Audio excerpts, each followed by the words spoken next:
오늘 상고할 말씀은 마가복음 14장 3절입니다. 함께 읽습니다. 예수께서 베다니 나병 환자 시몬의 집에서 식사하실 때에 한 여자가 매우 값진 향유 곧 순전한 나드 한 옥합을 가지고 와서 그 옥합을 깨뜨려 예수의 머리에 부으니, 한 여자가 아주 값비싼 향유를 예수님의 머리에 붓습니다. 향유가 뭐냐면요, 좋은 향기가 나는 기름인데요, 지금으로 치면 샴푸라고도 할 수 있고 향수라고도 할 수 있겠죠. 이 당시는 지금처럼 화장품이나 생활용품이 있던 시기가 아니었기 때문에 향유라는 걸 사용했습니다. 옥합이라는 건 향유를 담는 호리병 같은 거였죠. 그런데 한 여자가 그 옥합을 과감히 깨뜨리고 그 안에 담긴 향유를 예수님의 머리에 붓습니다. 향유를 머리에 붓는다는 건 그 사람에 대한 최대한의 존경을 표하는 행동이었습니다. 그래서 구약 시대에는 왕이나 대제사장에게 기름을 부었었죠. 향유는 아주 귀한 물건이었습니다. 그러니 향유를 붓는다는 건 그 사람이 그토록 존귀한 사람이라는 걸 인정한다는 의미였죠. 자, 그런데요, 사람들의 반응이 뜻밖입니다. 어떤 사람들이 화를 내어 서로 말하되, 어찌하여 이 향유를 허비하는가? 이 향유를 300데나리온 이상에 팔아 가난한 자들에게 줄 수 있었겠도다 하며 그 여자를 책망하는지라. 어떤 이들은 여자에게 화를 냅니다. 왜요?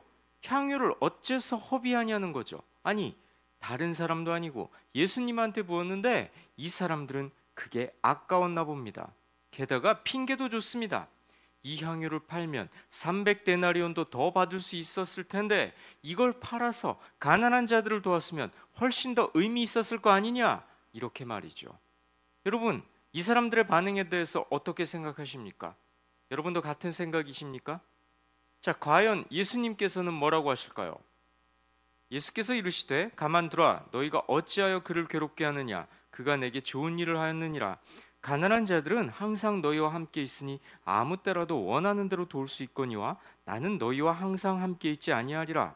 그는 힘을 다하여 내 몸에 향유를 부어 내 장례를 미리 준비하였느니라. 예수님은 그들을 나무라십니다. 그러면서 이렇게 말씀하시죠. 이 여자가 나한테 좋은 일을 했다. 가난한 사람은 아무 때라도 도울 수 있지만 나는 이제 너희와 함께 있지 못할 것이다. 이 여자는 힘을 다해서 내 장례를 준비한 거다. 이게 무슨 뜻인가요? 예수님 당신께서 돌아가실 날이 얼마 남지 않았다는 거죠. 어지간히 알아듣게 말씀하신 건데 여전히 예수님 주변의 제자들은 그 뜻을 이해하지 못했습니다. 예수님이 곧 돌아가실 거라는 걸, 곧 자기들 곁을 떠나가실 거라는 걸 제자들은 받아들이질 않았죠. 왜요? 제자들의 마음속에는 욕심이 있었거든요. 예수님 계속 따라다니면 뭔가 자기들한테 좋은 게 주어질 거라는 계산이 서 있었던 겁니다. 예수님이 장차 예루살렘에 입성해서 왕처럼 군림하시면 그동안 예수님을 따라다닌 자기들한테 한 자리씩 주어질 거다, 이런 계산이 확고했던 겁니다. 그러니 예수님이 이제 곧 십자가에 달리실 거라는 말씀은 안중에도 없었던 겁니다. 듣고도 못 들은 척, 아니 들었지만 그들의 귀에 들어가질 않았던 거죠. 하지만요, 여인은 달랐습니다. 이 여인은 예수님이 그 누구보다, 그 무엇보다 귀한 분이라는 걸 알고 있고 믿고 있었습니다. 그래서 너무나도 값비싼 향유를 아낌없이 예수님께 부어드린 거죠. 여인이라고 향유의 값어치를 몰랐겠습니까? 여러분, 300데나리온이면 당시 근로자의 1년치 봉급에 맞먹는 액수였다고 합니다. 여인인들 그 향유를 팔면 꽤 많은 돈을 받을 수 있다는 걸 몰랐을까요? 여인은 예수님께 가장 귀한 것을 내어드린 겁니다. 계산보다 예수님의 존귀함이 그녀에겐 우선이었던 거죠. 성도 여러분, 오늘날 우리 역시 복잡한 계산 대신 주님을 향한 최고의 경배와 헌신을 드려야 합니다. 그런데요, 이런 여인과 정반대되는 행동을 한 이가 있었습니다. 그는 바로 가룟 유다입니다. 12 중에 하나인 가룟 유다가 예수를 넘겨주려고 대제사장들에게 가매 그들이 듣고 기뻐하여 돈을 주기로 약속하니 유다가 예수를 어떻게 넘겨줄까 하고 그 기회를 찾더라.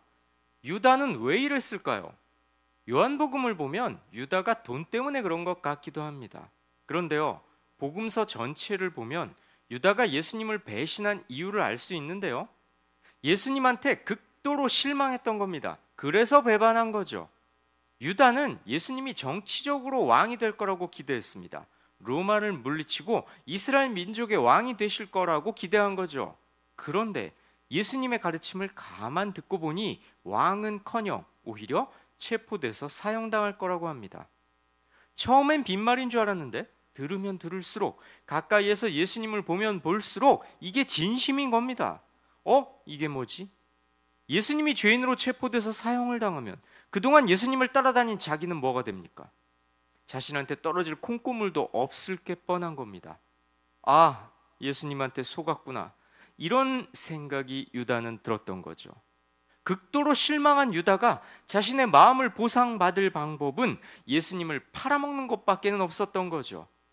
성도 여러분, 유다의 모습 속에 우리의 모습이 있지는 않습니까? 오늘날의 많은 기독교인들이 유다처럼 주님을 대하고 있지는 않냐는 거죠. 내가 그렇게 열심히 믿었는데 너는 나에게 해준 것이 무엇이냐, 이런 식으로 생각하지 않냐는 겁니다. 예수 열심히 믿으면 이 세상에서 형통하게 될 줄 알았는데, 예수 잘 믿으면 나에게 복이 오고 내가 바라는 바가 다 이루어질 줄 알았는데 성경이 그렇게 말하고 있지 않다고? 그렇다면 내가 할 수 있는 건 예수를 떠나는 수밖에 없구나.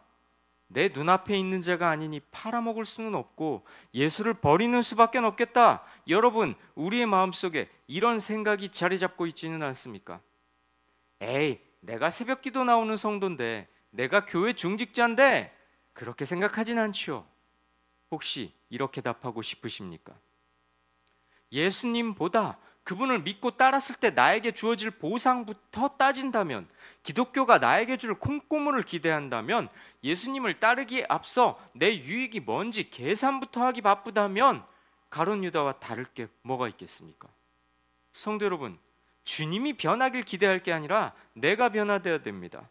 주님이 뜻을 돌이켜 나에게 잘해 주시기를 바랄 게 아니라, 그 주님이 나에게 주실 복들을 계산하고 따질 게 아니라 내가 주님 앞에서 변화되고 내가 주님의 기쁨이 되어야 합니다. 이 말씀을 가슴에 새기시고 오늘 하루도 복잡한 계산보다 주님을 향한 단순하고 즉각적인 순종으로 주님을 기쁘시게 해드리는 하루를 살아가시길 주님의 이름으로 권면하고 축원합니다.